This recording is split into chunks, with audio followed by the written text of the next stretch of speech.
常常喜樂，心滿意足，笑呵呵，學識常常喜樂。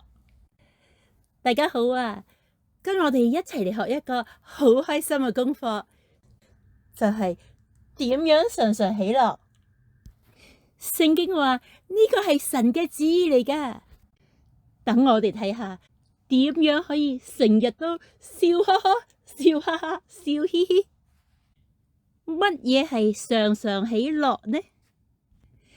簡單嚟講，常常喜樂就係無論乜嘢環境，順又好，逆又好，內心都有一份從神而嚟嘅平靜、安穩同滿足。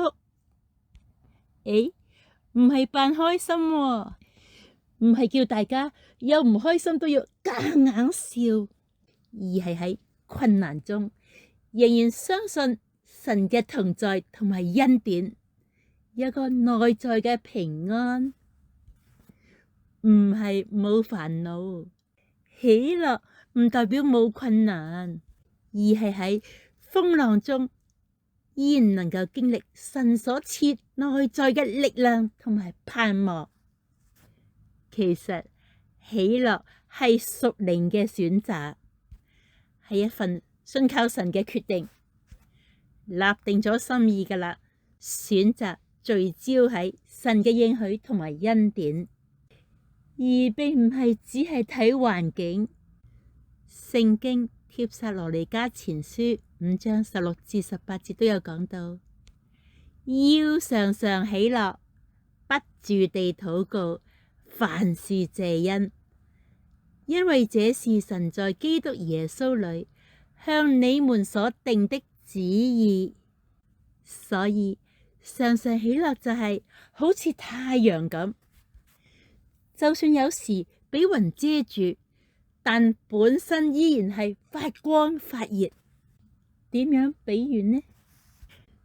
就好似煲裏邊有薑湯，無論外邊大火又好，細火又好，因為煲裏邊有料，一定係有滋味，有熱力。喜樂就等於人裏邊有屬靈材料所帶出嘅熱暖。我哋又講下點解要常常喜樂呢？唔講你唔知啊，因為喜樂對我哋嘅生命有好大好大益處噶，而且仲係一份強大嘅見證添。好，而家我哋講下要常常喜樂嘅緣由。第一，呢個係神嘅旨意同埋命令。神真係好愛我哋噶，佢知道喜樂對我哋有益，所以將常常喜樂寫明係佢嘅旨意。唔好話難啊，信服呢個命令就係蒙福嘅開始。第二，喜樂係我哋嘅力量。當我哋選擇喜樂，唔單止個心舒服晒，連個人都會有力啲。唉，受煩會令人消耗噶，喜樂就唔同啦，會令人加力。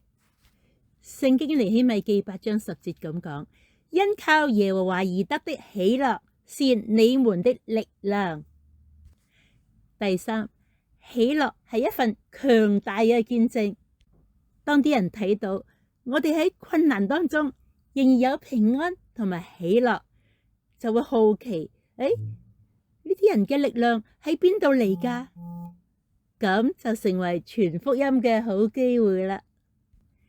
第四，喜樂能夠保護我哋嘅心。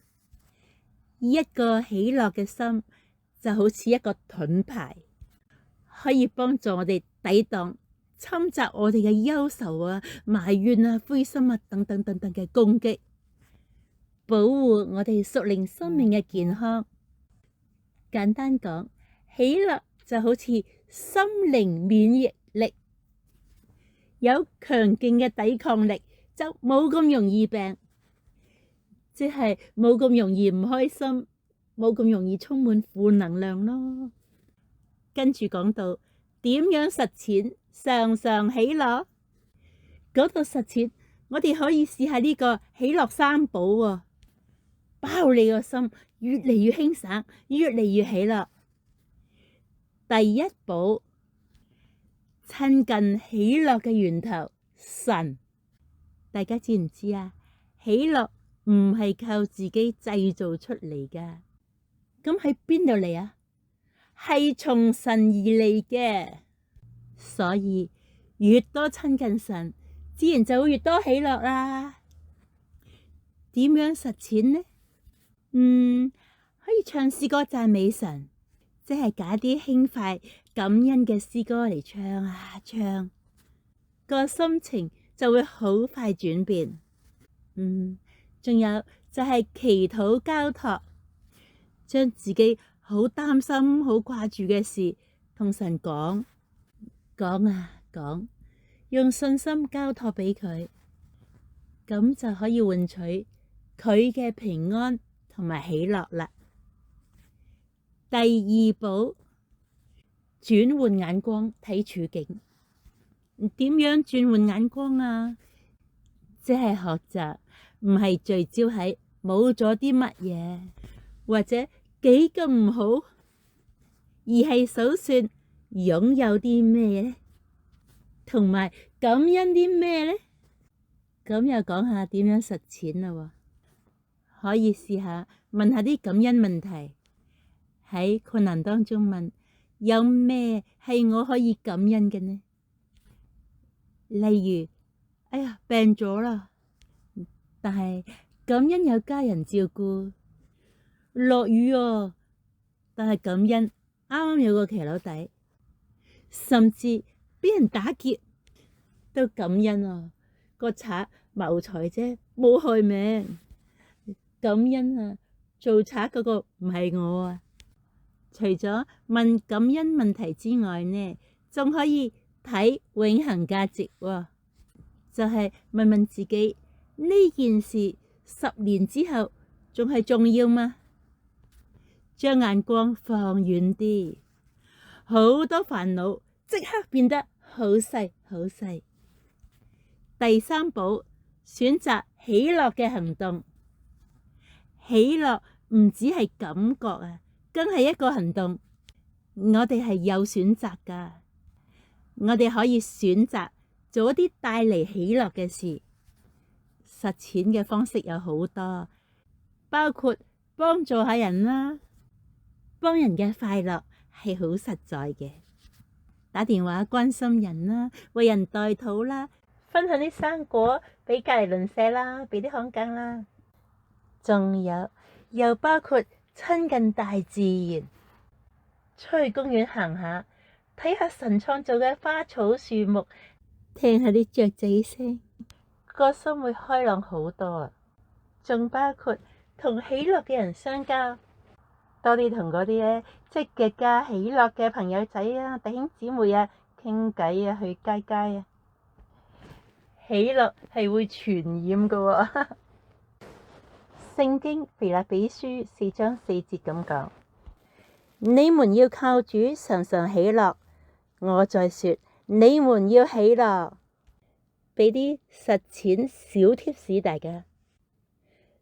第一個貼士，由細微處開始，每日選擇做一件令自己開心嘅小事，例如食一嚿喜歡嘅生果啦，睇一張開心嘅舊相啦。第二個貼士，笑多啲，就算冇咩好笑，試下笑一笑，個腦會以為你真係開心，就會放鬆。第三個貼士，記住金句，將靠主喜樂啊等等呢啲嘅金句寫低，貼喺當眼嘅地方，提醒自己。好啦，我哋總結一下，各位老友記，常常喜樂係我哋每個基督徒嘅特權同埋能力。從今日開始，我哋就一齊用啲喜樂三寶，親近神，轉眼光，做喜事，學習做個天天喜樂、心滿意足嘅人啦！祝福大家。